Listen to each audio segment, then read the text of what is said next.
Okay, so the fourth argument is called the teleological argument, and that comes from the word telos, which is from the idea of end or purpose. Now, this argument, basically, I'm going to read back from Wayne Grudem's Systematic Theology book, and he says it focuses on the evidence of harmony, order, and design in the universe, and argues that its design gives evidence of an intelligent purpose. I would love for him to explain how it does this. I would also love for him to explain the difference between designed and undesigned objects. Is the water cycle designed by God? What about the rock cycle? Because both of those things seem to just follow the laws of nature.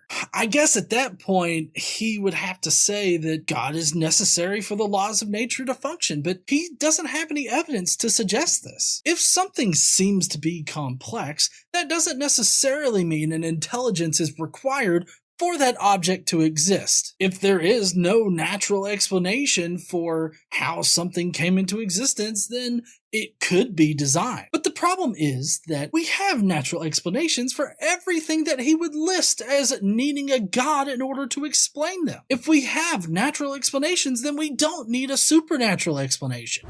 So the idea of this is one I love. Basically, the idea is if you look at the universe that we have today, it necessitates that there had to be an intelligent design or designer, that everything that we see didn't just come from happenstance, right? The sun being in a position that it is, it's not just happen, it doesn't just happen to be there. If it was further away, we would freeze up. If it was closer, we would burn up. There is an intelligent design that placed that sun right in the ideal situation. The sun wasn't placed anywhere. You know, that's very geocentric of you. You see, the sun formed, and then due to the gravitational effect of the sun, planets formed around it. The sun was not placed specifically for the Earth. If anything, our planet would have been placed in the right position around the sun. But that statement is also begging the question, because you're assuming that planets were placed at all. It's true that our planet did form in the Goldilocks zone around our sun, the same as 5 billion other planets in the Milky Way galaxy alone. We aren't so special that it requires a god. Another thing to consider here is that the Earth has about a 1.5 million mile deviation towards and away from the sun during its yearly rotation. He seems to think that we orbit around the sun in a perfect circle. We don't do that. In fact, no planets do that. All planets travel in an elliptical orbit around the sun. Our orbit would have to drastically change in order for our planet to become uninhabitable. It's also true that there are several conditions required for a planet to support life. Again,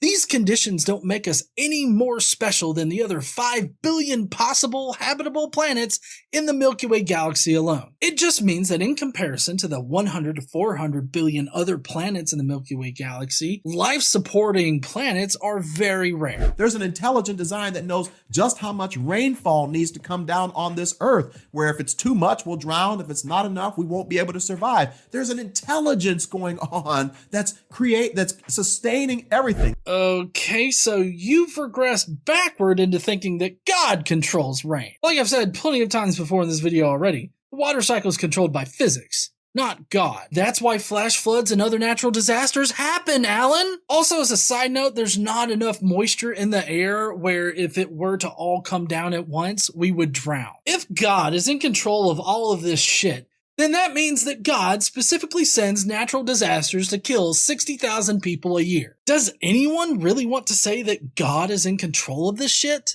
Now let's break it down into simpler terms.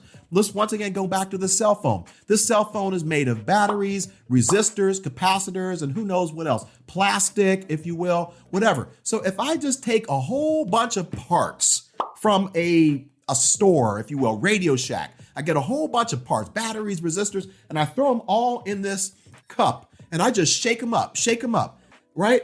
If I'm not going to be able to take all those parts out and, whoa, it pops a cell phone, then I can call people all across the world, right? It doesn't work like that, right? So this idea of just throwing things together and causing them to bang together doesn't necessarily result, or will not result, in something that is going to work, right?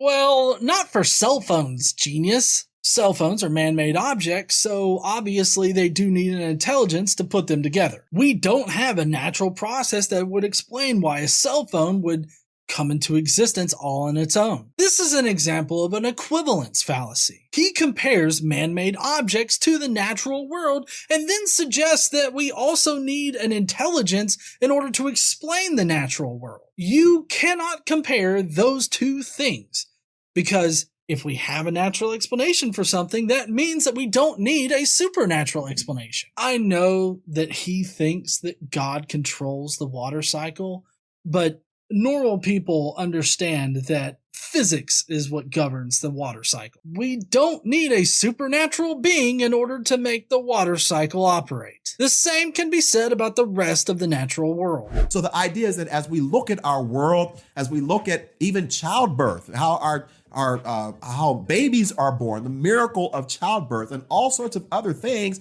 there has to be an intelligent designer that is behind all these things that are making it work. I know a lot of people out there think that childbirth is a miracle, but he seems to have never seen a child being born. And I don't suggest that you watch a child being born if you have a weak stomach. I really don't know why people think that God is required for childbirth. Oh, get out!